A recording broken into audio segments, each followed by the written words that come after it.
Professor Shalhoub-Kevorkian is a very important scholar and researcher in the field of social work, and her influence is felt all around the world, not just in the areas where she lives and works, but she has influenced social work in North America, throughout Europe. She's had a significant impact in South Africa. And in particular, it's her contributions to social work knowledge, research, and social work practice, so the doing of social work, through her work that focuses on childhood trauma, domestic violence, and structural violence in particular.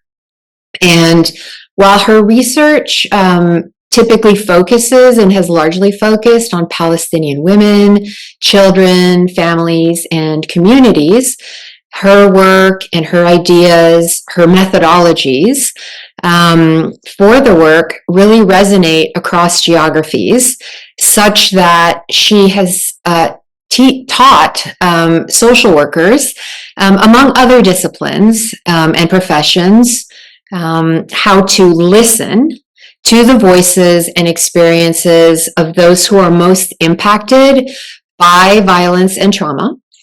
And she also teaches us how to look for meaning, how to look for strength, how to look for love amidst despair, destruction, and violence. And because there are certain types of human experience or complex social phenomena, such as state violence, gender-based violence, genocide, war, that cannot be understood through numbers, through statistical methods, researchers must rely on other methods to understand and to explicate complex social, political, colonial phenomena. And these kinds of issues that Professor Shalhoub-Kevorkian studies are deeply intertwined with power dynamics, cultural context, historical legacies, again, that cannot often be captured by statistical methods. And this is where her feminist, critical, ethnographic research becomes invaluable to scholars around the world.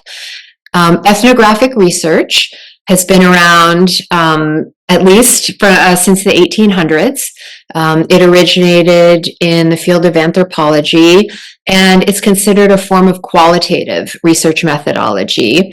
And it is employed across disciplines and paradigms. So we'll find medical ethnographies in business, in social work, in psychology, even the humanities. And the methods for collecting data that ethnographers tend to rely on include, but are not limited to, interviews, participant observation, personal testimonies, journal entries.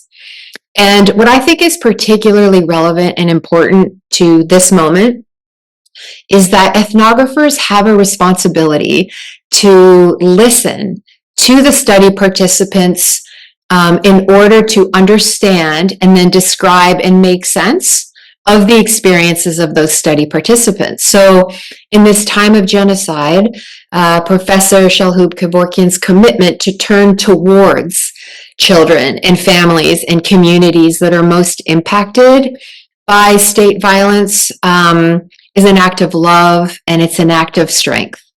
And as a member of the communities that she studies, Professor Shalhoub-Kevorkian has not only been uniquely positioned to study and share Palestinian experiences of state violence because of her proximity, but also to make sense of those stories. Ultimately, ethnographers, or I should say ethnography, is a form of storytelling. Professor Shalhoub-Kevorkian, as all ethnographers, have an ethical responsibility to represent the voices, the experiences, the narratives from the study participants' perspectives, and an ethical responsibility to represent and share those stories truthfully and accurately. And this is exactly what Professor Shalhoub-Kevorkian has committed her research, her academic life, that is listening, documenting, and sharing the stories of her people. And scholars around the world, myself included, have learned from this groundbreaking and important work.